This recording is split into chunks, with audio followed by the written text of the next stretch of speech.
గతంలో చంద్రబాబు నాయుడు గారి అధ్యక్షతన ఉన్నటువంటి కూటమి ప్రభుత్వం 2014 నుంచి 19 ఏదైతే ప్రభుత్వం ఉందో ఆ సమయంలో కేంద్ర ప్రభుత్వ సహాయ సహకారాలతో రాష్ట్ర ప్రభుత్వం యొక్క కూడా నిధులు భాగస్వామ్యంగా మనకు 2 కాలేజీలు ఇక్కడ రావడం జరిగింది.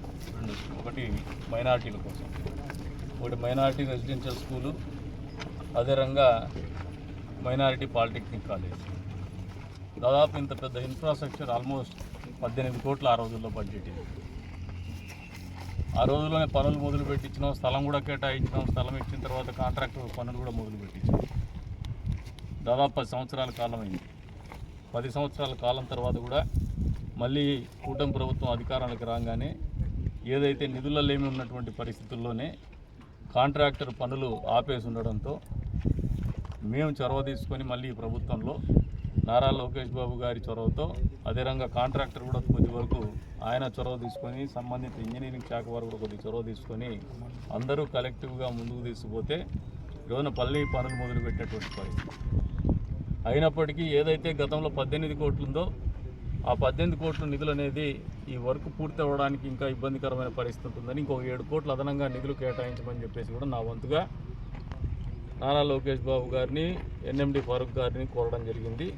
అది కూడా తొందరలోనే శాంక్షన్ కూడా వస్తుందని చెప్పేసి తెలియజేస్తాను.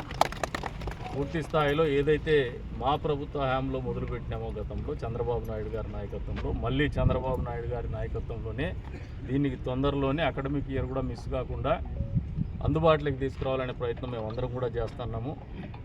ఆ దిశగానే మా అడుగులు ఉంటాయి. ఈ అకాడమిక్ ఇయర్లో దాదాపు దీన్ని వాడుకలోకి తీసుకురావాలనే ఒక దృఢ సంకల్పంతోనే ముందుకు పోతున్నాం. ఇది కావచ్చు, పాలిటెక్నిక్ కావచ్చు.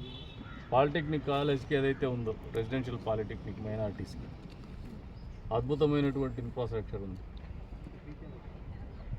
నిధులు ఏమి కూడా పెద్దగా లేదు. ఇంకొక కొద్ది వరకు నిధులు అవసరమైతే ఒక 2-3 కోట్లు మేము సిఎస్ఆర్లోనో దేంట్లో ఒక దాంట్లో మ్యాచింగ్ గ్రాంట్ అయినా ఇచ్చేసి కూడా పూర్తి చేయడానికి కూడా సిద్ధంగా ఉన్నాం. మా వంతుగా ప్రజలకు ఒకటే చెప్తున్నాం, నిరంతరము అభివృద్ధి కోసమే మేము ఆలోచన చేస్తాం. ఈ రోజున తల్లికి వందనం ఓ ట్రంప్ కార్డు. జగన్మోహన్ రెడ్డి ఎకిలి చేష్టలు, ఎకిలి నవ్వులు నవ్వి నీకు 15 అంటే నీ నోటితోనే 15 అని చెప్పించే పరిస్థితిలోకి వచ్చింది. అంతే స్థాయిలో వచ్చే రోజుల్లో అన్నదాత సుఖీభవ మళ్ళీ ఇంకో చెంపదెబ్బ కూడా కొడతారు. ఏదైతే వెకిలి మాటలు మాట్లాడినటువంటి జగన్మోహన్ రెడ్డి పార్టీ నాయకులకు, కార్యకర్తలకు తొందరలోనే అన్నదాత సుఖీభవ కూడా అమలు చేస్తున్నాం. మళ్ళీ నెలలో ఆగస్టు 15వ తారీఖు ఖచ్చితంగా మహిళలకు ఉచిత బస్సు ప్రయాణం కూడా అమలు చేయబోతున్నాం అనేది వాస్తవం అని చెప్పి సందర్భంగా తెలియజేస్తాము. తల్లికి వందనం అంటే ఎకిలి నవ్వినటువంటి జగన్మోహన్ రెడ్డి మిగిలి మనిషిగానే మిగిలిపోయేటువంటి పరిస్థితులు ఈరోజు రాష్ట్ర వ్యాప్తంగా కనపడుతున్నాయి. మేము మాట్లాడాల్సిన అవసరమే లేదు. రాజకీయాల్లో అధికార పార్టీ మాట్లాడాల్సిన అవసరం లేదు.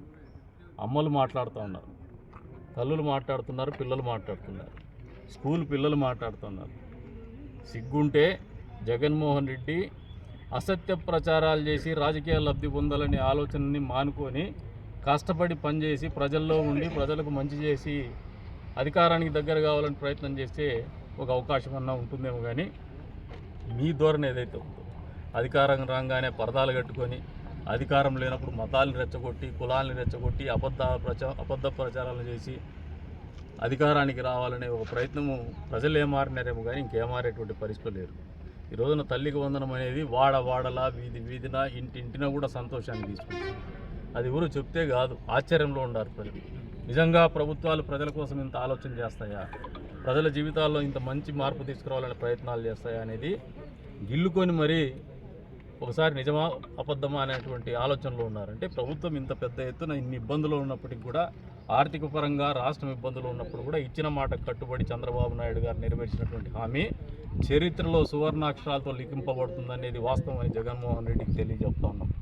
అంతేకాకుండా ఈ రోజున మా వంతుగా కూడా నియోజకవర్గాలు ఒక నిబద్ధతతో, ఎందుకంటే చంద్రబాబు నాయుడు గారి మేము తర్ఫీదు తీసుకున్నాం. చంద్రబాబు నాయుడు గారి దగ్గర నాయకత్వము నేర్చుకోవడం కానీ, రాజకీయాలు నేర్చుకోవడం కానీ మాకు నిబద్ధత ఉంది. ఆయన చూపించినటువంటి దారి ఒకటి ఉంది. మాకు నిత్యం ప్రజలతో ఉండల్లా, ప్రజల మంచి కోరల్లా, ప్రజల సంక్షేమం కోరల్లా, ప్రాంత అభివృద్ధి కోరాలనే ఆలోచన నిరంతరం చెప్తూను నిరంతరం వల్ల వేస్తూ మమ్మల్ని అందరినీ కూడా ఒక దారిలోకి తీసుకొచ్చినాడు. అందులో భాగంగానే మా వంతుగా నియోజకవర్గాల్లో కూడా ప్రజలతోనే మమేకమై ఉన్నాం.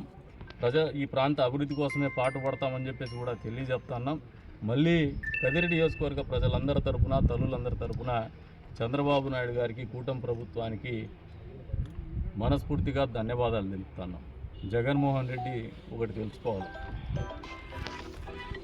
తల్లులకు వందనం చేస్తూ డబ్బులు ఇచ్చి పిల్లల్ని చదివించాలనే ఆలోచన చంద్రబాబు నాయుడు గారిది అయితే, తల్లికి చెల్లికి సున్నం పెట్టి ఇంట్లో నుంచి బయటికి పంపించినటువంటి ఘనత జగన్మోహన్ రెడ్డి.